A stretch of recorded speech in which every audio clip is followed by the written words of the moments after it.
m'attendais vraiment pas à partir en hélicoptère un matin. Puis c'est ça, c'est la beauté, je pense, de la Côte-Nord, des petites places comme ça. Tout le monde se connaît. On passe un appel, paf, on se ramasse dans un hélicoptère une demi-heure plus tard, c'est incroyable. Avec la vue des airs. Ça va permettre de comprendre un peu le territoire. C'est vraiment une multitude de lacs. Il y a plusieurs possibilités de pêche. Puis c'est vraiment, comme j'expliquais un peu, le haut un peu de la montagne de chaque côté, mais les eaux coulent dans plusieurs directions pour la grandeur du Québec. Donc c'est vraiment une belle occasion de pouvoir voir comment il y a de lacs et comment c'est vraiment différent un peu de la nature qu'on a.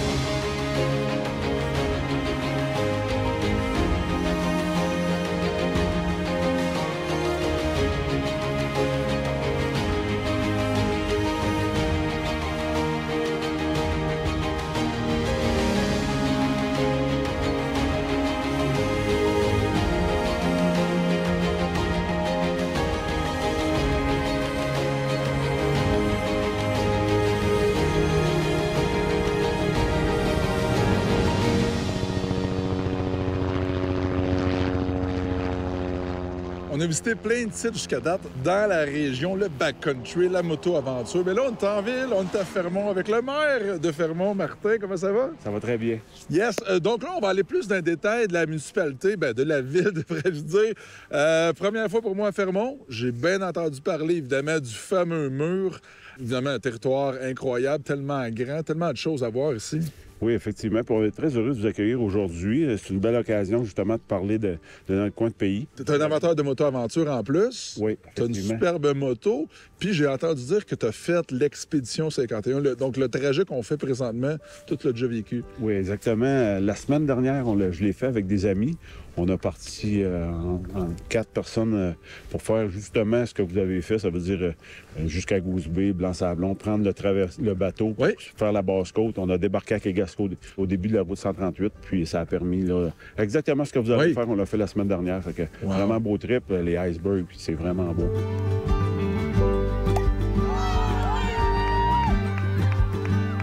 Ils sont tous retirés donc. C'est un total de 12 pour les Red Caps. Martin, j'aimerais ça qu'on parle de l'exode des jeunes. On en parle souvent en région. Les jeunes partent, s'en vont vers les grands centres. Comment ça se passe aussi du côté de la rétention des gens, la rétention des employés pour les mines et tout ça? C'est clairement un défi. D'autant plus que les jeunes qui habitent à Fermont peuvent faire l'école primaire, l'école secondaire, mais par la suite quittent la région nécessairement pour aller continuer leur étude. Donc, c'est de réussir à faire un milieu de vie, de faire une petite séduction pour ramener les jeunes par la suite dans leur région où ils ont grandi. On essaie de donner le meilleur service pour les jeunes, pour les familles, puis d'avoir peut-être un milieu familial le plus adapté possible.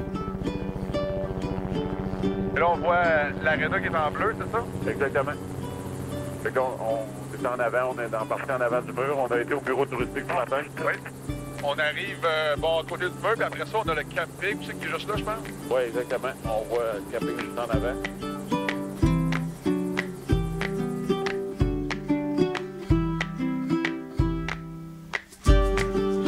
Moi, je viens de Fermont. Je suis une vraie Fermontoise.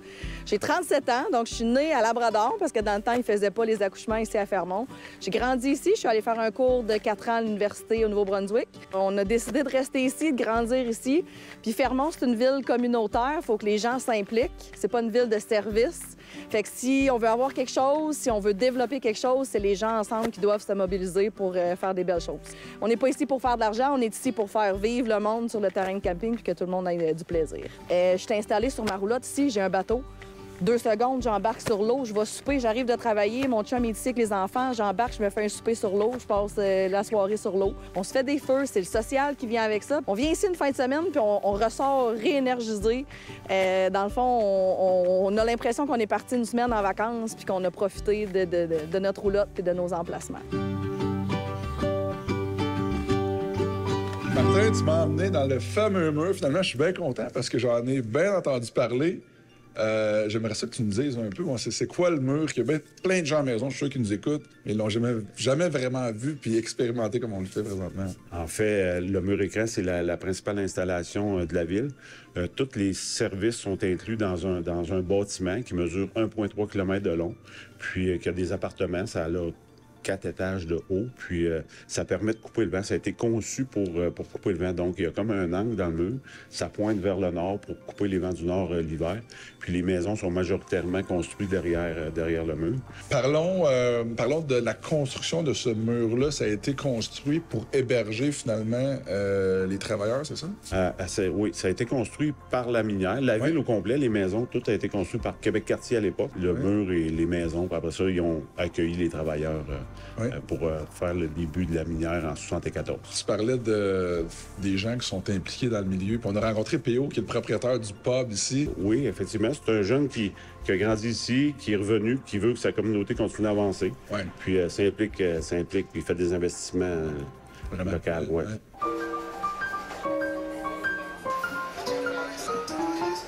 Ça fait à peu près une quinzaine de jours qu'on est sur la route. Là, c'est le temps de prendre une pause. Une pause dans le mur de Fermont. On vit vraiment de quoi de cool et d'unique. Aventure, bonne bouffe, musique, en bonne compagnie. On se revoit au Labrador, les amis.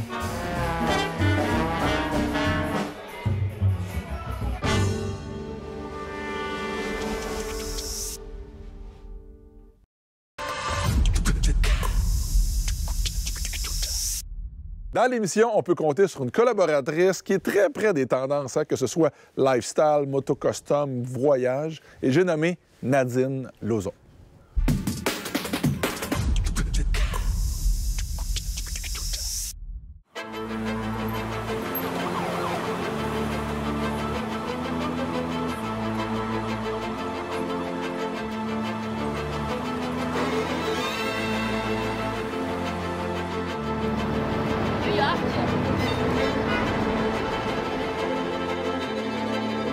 Thank you, sir. Ben, faut connaître ton classique. Quand t'es à New York, le hot dog, c'est quand même un must.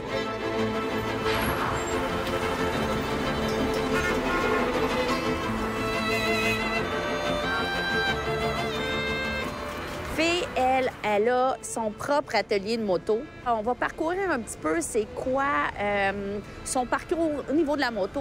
Elle va nous en dire un peu plus sur c'est quoi faire de la moto à New York. Je comprends, là, les films new-yorkais qu'on voit à la télé, le classique des gens qui sont en taxi puis que c'est les bouchons et finissent par en sortir et marcher ou courir jusqu'à leur rendez-vous pour pas être en retard, c'est pas un cliché. C'est quoi les enjeux, le stationnement? Est-ce que c'est facile à en trouver? Est-ce qu'on laisse notre moto à risque si on la stationne dans la rue? Donc, vraiment, on va vous faire découvrir les enjeux des motocyclistes de New York et elle va nous amener pour une belle balade et nous faire connaître vraiment son quartier et les belles adresses de New York.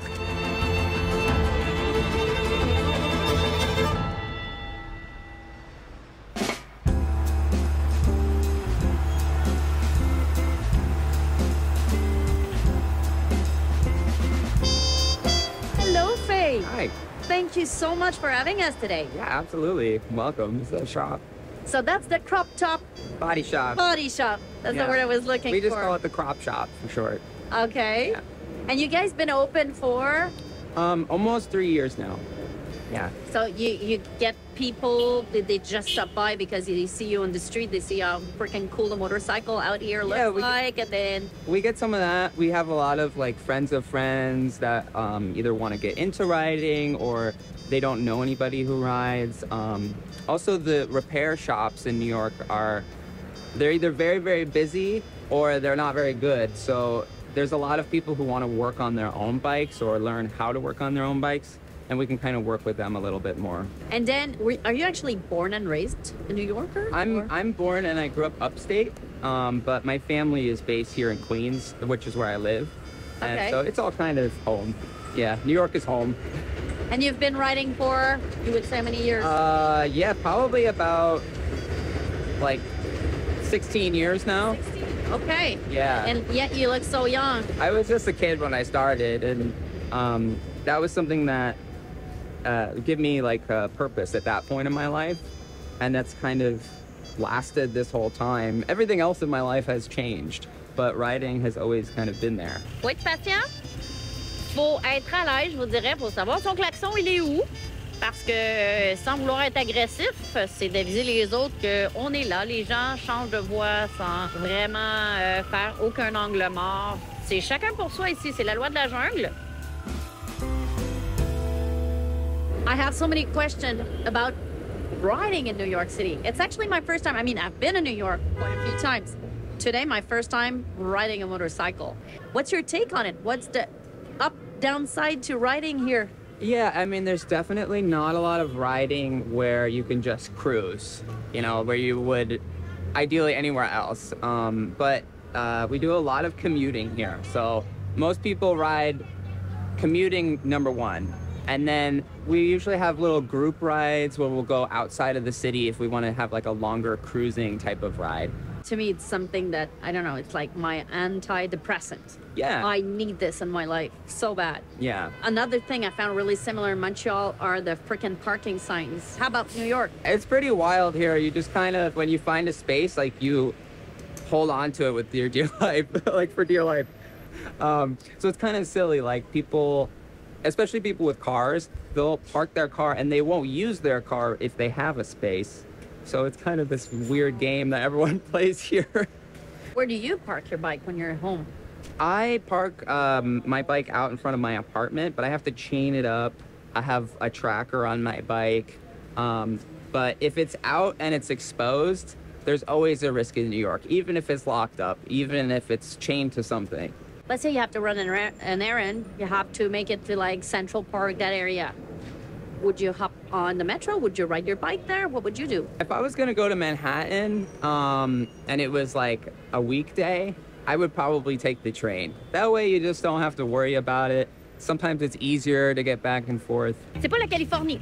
La Californie, ça va bien se faufiler. Les gens font attention, mais ici, c'est pas le cas du tout. Donc, gardez votre voix. Puis, je pense qu'il faut prendre son mal à patience.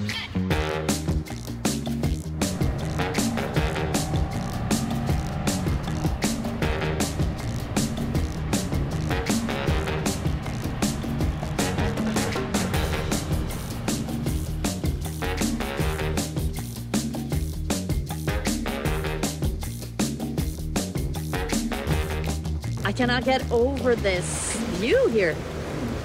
I found this place just completely on accident years ago. And that's kind of how like all the best spots are, is like you just sort of stumble across them or somebody tells you about an event that's going on somewhere. Tell me about your bike.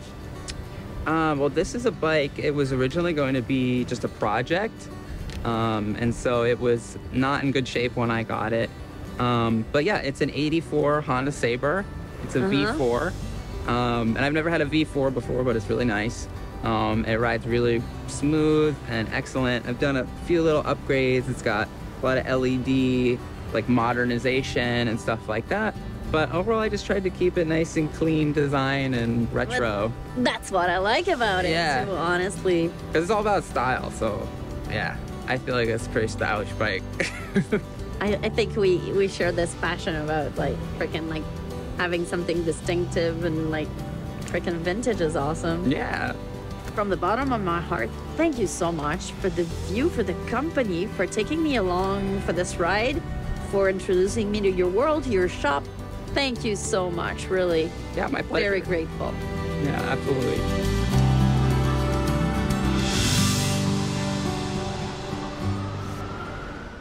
Bonjour, je m'appelle Dominique Lefebvre, je suis la copropriétaire de la compagnie Randorette Canada, qui est une entreprise spécialisée dans les sorties à moto hors route. En tant qu'utilisatrice VHR, de un, je dois sensibiliser mes clients, mais aussi je dois avoir des pratiques qui sont harmonieuses avec notre entourage, avec les communautés, les voisins. Donc, il y a les sentiers qui sont fédérés, mais il y a aussi le territoire public. On est chanceux au Québec, il y a vraiment beaucoup de territoires. Habituellement, quand vous allez sur du territoire public, vous allez potentiellement être sur des EC ou sur des pourvoiries. À ce moment-là, vous devez vous enregistrer et, le cas échéant, payer les droits d'accès. Donc, le permis de conduire est obligatoire. Donc, ça peut être un permis de tracteur, classe 8, ou ça peut être un permis de cyclomoteur. Selon la loi VHR, le permis de conduire étant obligatoire, bien, ça veut dire que les enfants qui ont des modèles petits là, en termes de moto ou de 4 roues ne peuvent pas s'aventurer en sentier ou sur les terres publiques. Donc, sur une terre privée ou sur un circuit fermé, c'est permis, mais sinon, pour sortir à l'extérieur, l'âge minimal, c'est 16 ans avec permis de conduire.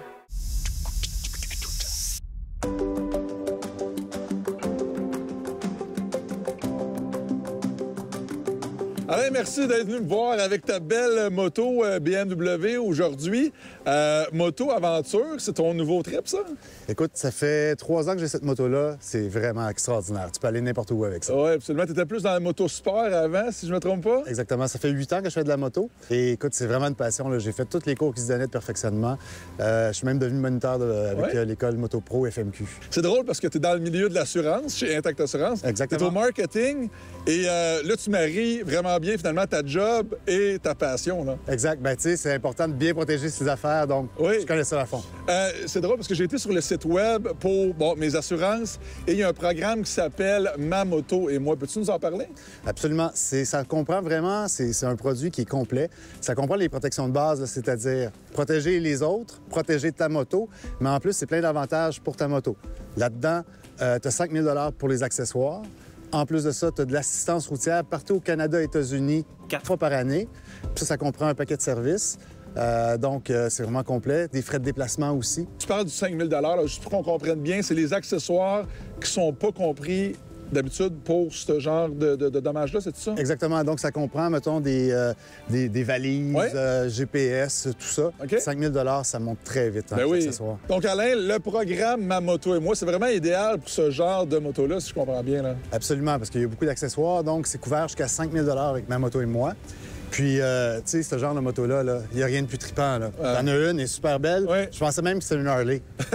Husqvarna, la Norden 901. Écoute, encore là, parfait pour mon programme, Ma Moto et moi, Intact Assurance. Donc, Alain, un gros merci. J'espère qu'on va se revoir sur les routes cet été. Absolument. Merci beaucoup.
On est finalement arrivé dans la province du Labrador. On est à Labrador City présentement.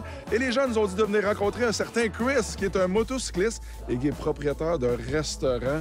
Chris, how you doing? Hey, very good. How are you? Thanks for coming down and visiting us. Thank you, thank you. So you're the owner of Barbecues. Yes, sir. Restaurant, yes, sir. grill. Yep. It smells really good. Thank you. You're a biker? I'm a biker, yes, for 25 years. Wow. Love biking, have a passion for biking, and love to meet bikers. Exactly. So, how is the province here in Labrador, like, bike-wise and bikers, and is it like a good place to ride? It's very nice. It's a small community, but we have beautiful wilderness, you know, nice views. It's a small season because we are in the north and the weather catches up with us very quickly. But, you know, we get out in the early June months and start riding. We enjoy till October. Labrador is a very unique place. Yeah. Actually, it's an English name, but with a French meaning. Labrador means the golden arm. And the reason they call this is because our province is so rich in minerals. But the people who live here, they're amazing.